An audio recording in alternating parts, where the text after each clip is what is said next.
Once upon a time, Adebanji Oladejo was a man who had everything: a thriving business, a beautiful wife named Yetunde, and two lovely children, Deji and Nike. However, a dark secret weighed on him. That night, Yetunde found a mysterious piece of paper in her jewelry box. On it was a strange knot-like symbol that made her uneasy. When Adebanji returned home late, he looked guilty and refused to explain his lateness. Yetunde sensed something was terribly wrong. The next morning, Deji and Nike told her about an odd design their art teacher, Miss Adiola, was painting at school. To Yetunde's surprise, it matched the strange symbol she had just discovered. While the children were at school, Adebanji locked himself in his study and sifted through old family documents. One faded photograph showed his late grandfather standing beside a carved plaque bearing the same terrifying design. The memory of family legends about curses and betrayals resurfaced, making him shiver. That evening, thunder rumbled over Lagos, as if the skies foretold a gathering storm. Yetunde asked her husband about the symbol, but he only gave vague answers. She grew more suspicious, her mind churning with the possibility of hidden truths. Deji and Nike noticed their parents' hushed arguments and whispered conversations. The mansion, once warm and full of laughter, felt colder and less welcoming as the Oladejo family stood on the edge of an unfolding nightmare they could not yet name. In a sleek apartment on Victoria Island, Teniola paced the marble floor, waiting for Adebanji. They had married in secret 5 years ago during a trip to Ghana. At the time, Adebanji claimed he needed another marriage to secure certain inheritances tied to obscure family rules. Teniola believed him, until now. That evening, Adebanji showed up at her house looking haunted. She pressed him about his distant behavior. He mumbled about family troubles and a strange symbol that kept appearing. When Teniola asked if he planned to reveal her existence, Adebanji's face contorted with dread. He changed the subject, promising only that he would fix everything. Sensing his lies, she grew angry and demanded proof of his commitment. Meanwhile, Yetunde tried to confide in her children. Deji and Nike described the twisted design Miss Adiola had shown them in art class. Yetunde's heart sank. She recalled hearing Yoruba folktales about curses tied to betrayal and silent sins. When Adebanji returned from Teniola's place, Yetunde demanded an explanation. Adebanji stammered, unable to deny the truth. When he finally admitted that Teniola was his second wife, Yetunde felt her world collapse. Her shouts echoed through the mansion's corridors. As Deji and Nike listened from behind the half-closed door, lightning flashed across the sky, casting sharp shadows on the walls. Fear wrapped around them all like a suffocating blanket. Unknown to them, the twisted symbol was not merely a design. It was a warning of a long dormant curse, now roused by Adebanji's hidden marriage, and it was poised to strike at the heart of their once happy family. Disturbed by the sudden chaos, Adebanji fled the mansion that same stormy night. He drove through flooded Lagos streets until he reached a modest bungalow in Surulere. There lived Iyashade, an elderly aunt known for her knowledge of family history. She greeted him with wise eyes, motioning for him to sit in a small parlor that smelled of incense and old books. Adebanji poured out his troubles. Lucinda's discovery, Teniola's insistence on being acknowledged, and the strange symbol stalking his every move. Iyashade closed her eyes, listening intently. Then she opened a worn folder and showed an ancient document detailing a curse on the Oladejo lineage. It all began generations ago with a man who broke sacred marital vows, unleashing misfortune on his descendants whenever they repeated his sins. Pointing to a faded illustration of the twisted knot, Yashade explained that this symbol appeared each time betrayal entered the family. She warned that the curse feeds off deception, growing stronger with every lie and every secret. Adebanji felt chills creep up his spine. He confessed his double marriage and how he had hoped to protect his fortune. Iyashade shook her head. Only truth and unity can hold the curse, she said in a trembling but firm voice. But if you let fear keep you from honesty, It will destroy you all. Thunder rumbled outside, lightning illuminating the small room. Adebanji felt cornered, realizing he had endangered his children and wives alike. Leaving Iyashade's house, he drove back to Ikoyi with a heavy heart.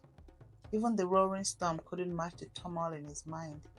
He knew that his next steps, whether or not he came clean, would determine whether the family survived or fell victim to a darkness older than any of them dared to imagine. While Adebanji wrestled with family curses and secret marriages, Deji and Nike felt an increasing sense of danger. At school, classmates whispered about a scandal involving their father, and Deji got into arguments defending the family name. Nike, quieter by nature, withdrew into herself, drawing the twisted symbol in her notebook and trying to make sense of it. One afternoon, the children waited outside the school gates, but their driver was late. Deciding to walk a short distance, they found themselves in a lonely road behind some abandoned buildings. There, a dark SUV appeared, following them slowly. Deji's heart hammered as he pulled Nikki's hand, urging her to walk faster. The SUV revved its engines, and just when it lurched forward, they darted into a corner store. Peeking outside, they saw the vehicle vanish into the Lagos traffic, and Deji swore he glimpsed that eerie symbol etched into the SUV's side mirror. At home, Deji and Nike had heated arguments between their parents. Yetunde blamed Adebanji for putting the children at risk through his lies. Adebanji insisted he never meant for harm to befall them. The tension rose to a fever pitch. That night, each family member suffered nightmares. In the dim corridors, footsteps echoed when no one was there, shadows flickered in corners, and distant whispers called their names. Deji could swear he saw a faint shape drifting near his window, while Nikki awoke trembling, certain something cold had brushed her face. The Oladejo children, once shielded from the adult world, were now at the very heart of a looming nightmare. As the family's personal turmoil grew, Adebanji's fortunes began to slip away. First, he lost a major property deal when investors backed out, citing moral concerns. Then a chain of bizarre accidents occurred at his real estate sites. A fire broke out in one plaza, and a severe pipe burst flooded an entire floor of his premier hotel. Guests complained of eerie sounds at night, further damaging his business reputation. Word on the street hinted that Adebanji Oladejo's empire was cursed. Superstitious or not, Lagos business circles turned cautious. Whenever Adebanji attempted to secure new contracts, he found doors slammed in his face. Journalists sniffed scandal and published rumors of his bigamy, fearing negative press. Meanwhile, Teniola felt the pressure too. Her penthouse nights were plagued by unsettling dreams, wherein she saw Adebanji's ancestors glaring at her with hollow eyes. She woke up more than once to find cryptic marks on her mirror, though the door was always locked from inside. Calls from Teniola became more frantic. She insisted he finalize her status or face full public exposure. At the same time, Yetunde's anger simmered, her trust shattered. She debated legal suppression but worried it might worsen the curse. One humid evening, Teniola arrived at the Ikoyi mansion unannounced, determined to confront Adebanji. Yetunde, though still deeply hurt, allowed her inside. The atmosphere was charged, like the tense calm before a storm. Deji and Nike were sent to their rooms, each secretly trying to eavesdrop on the adults. In the lavish sitting room, Teniola demanded answers. Are you divorcing Yetunde to be with me, or am I just another secret? Her voice trembled with pent-up anger and betrayal. Yetunde, arms folded, locked eyes with Adebanji. She too demanded clarity. She had endured enough lies. If he refused to face the truth publicly, she threatened to leave and take the children. Adebanji stood there, sweat gathering at his temples. Lightning flashed outside, illuminating the room briefly in stark white. The twisted symbol on a family portrait seemed almost alive in that moment. Summoning courage, he admitted he could no longer maintain his double life. He agreed to gather both wives and the children for a full confession, no matter the consequences. That night, the tension was palpable. Deji and Nike had snatches of raised voices and glimpsed tears on their mother's face when the conversation ended. Teniola, equally emotional, stormed out but paused at the door, locking eyes with Yetunde. In that unspoken moment, they both understood that Adebanji's betrayal had wounded them deeply, yet they shared a strange kinship, victims of his lies, bound by the looming curse. The following weekend, Adebanji gathered everyone in the mansion's grand living room. Dim light fell from the crystal chandelier onto tense faces. Yetunde on one sofa, Tenele on another, with Deji and Nike close to their mother. Some close family members were also in attendance. Silence weighed heavily until Adebanji cleared his truth and began his confession. He admitted marrying Tunela for business inheritance reasons, believing it would protect certain assets.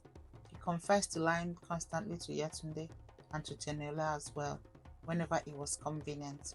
His voice shook with shame as he described how fear of losing wealth drove him to ignore old family warnings without a curse. Yetunde held Deji and Nike close as her husband spoke. Children's eyes brimmed with confusion and sadness. Teniola listened, arms crossed, tears glistening at the corners of her eyes. She recalled every broken promise Adebanji had made, every lonely night she spent in her penthouse, waiting for him to handle things. At the end, Yetunde demanded to know if all secrets were truly exposed. Adebanji nodded gravely, swearing he had revealed everything. A hush fell. Then, as if on cue, thunder rattled the windows, and a sudden wind swept through the room. The lights flickered once more. For a moment, Yetunde thought she saw a dark shape dart across the hallway. Yashade, who had been quietly observing in a corner, stood and said, "The truth is the first step towards breaking the curse. But there is more you must do." She hinted at an old family record that described a ritual of atonement. Without it, the curse would remain, festering like a wound. Adebanji exchanged a nervous glance with his wives, realizing their ordeal was far from over. The tension in the air felt razor thin, and everyone wondered if the final revelations would save them or seal their doom. At Iyashade's urging, the family took a trip to the old Oladejo compound near Badagry. The land was overgrown with tall grasses and strangled by creeping vines. An eerie hush fell over the group as they passed the rusted gates, hearing only the distant cry of birds and crunch of gravel underfoot. They found the once grand building in ruins, its walls cracked and the roof partially caved in. Stepping inside, they were greeted by a stale smell of dust and decay. With flashlights and a faded map, Adebanji led them through corridors lined with cobweb-laced portraits of long-dead relatives. In the deepest chamber, hidden behind a collapsed doorway, they discovered a small locked trunk carved with a twisted symbol. Deji helped pry it open. Inside lay aged scrolls and a parchment describing an ancient cleansing ritual. It required each member of the family, including the innocent children, to confess their hidden sins under oath, then perform a symbolic act of unity to close the breach that invited the curse. On a stormy evening, the family reconvened at the mansion, joined by Yashade. Candles cast dancing shadows across the once luxurious living room.